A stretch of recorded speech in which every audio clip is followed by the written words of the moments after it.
codependent relationship is a delicate balance. Of course you need it to be a miserable and painful experience, but you also need to make sure that there are enough highs that you both keep coming back to the relationship. Like a drug addict constantly coming back for more to avoid withdrawal, we need to keep people trapped in a constant cycle of pain and relief. Pain is nothing without pleasure, after all.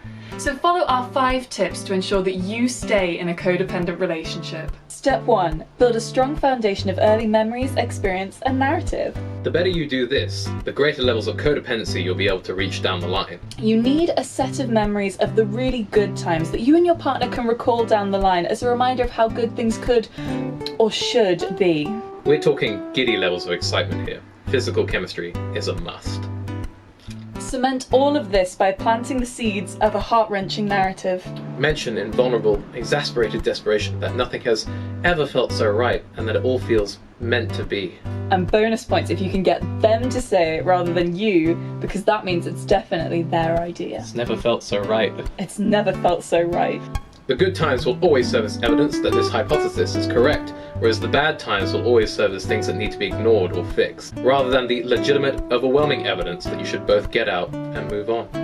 Step 2. You're great and they're not. You're not enough, and they're perfect. They're lucky to have you. You're lucky to have them. And frankly, you're dating down. This person is obviously the one. It's just expected that they respond to your every beck and call. You're the one that needs to change to match their needs. And you're doing a good thing. They don't need to ever compromise for you. After all, they're so happy when they get to spend 5 minutes with you. Any fault of compatibility is yours. You're not good enough. You can do no wrong. You're perfect. Step 3. Never talk about your problems or feelings. Only talk about your problems and feelings. After all, the other person's just more important than you. The entire conversation should centre on you. Never even consider that the other person might have things to talk about as well. Tell yourself that resentment isn't building up every time you don't talk about a small problem that genuinely bothers you. If they do bring up their own problems, then don't panic. Just redirect the conversation back to you. And if you do bring up a problem, downplay it massively. It's no big deal.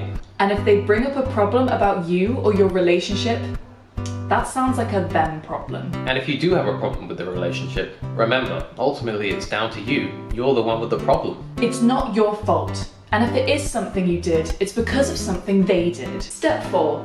Don't take responsibility for anything. Take responsibility for everything. Taking responsibility for your actions and being open to communication is a mark of emotional maturity and a healthy relationship. We want to avoid this. Your partner can obviously do no wrong, so actively blame yourself, self-righteously, for anything and everything that goes wrong in your relationship. Were you late to an important event of theirs? It's your fault for not saying how important it was. Did you get upset at a joke they made at a party? It's their fault for having no sense of humour. Can't agree on something to watch? They just have better taste than you. Remember, believe you can do no wrong, and wrong is all you can do. Woe is you. Believe that you as one person can fix a relationship which contains 2 people. Step 5.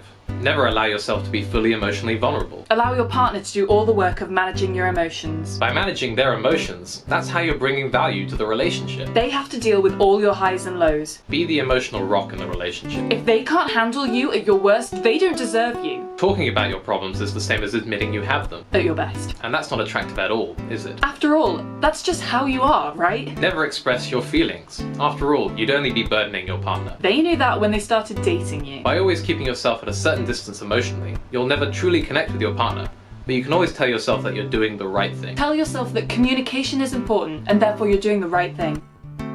By following these 5 steps, we can guarantee a painful and pleasurable codependent relationship. Make sure to choose your roles carefully and never change your thinking or behavior. We wish you the best of luck. I love you. I know. At your best. I'm gonna do that. Was that intentional? No, but it happened. You're not good enough. Right. Look, you see, it's there. Okay, right. I'm worried about the light.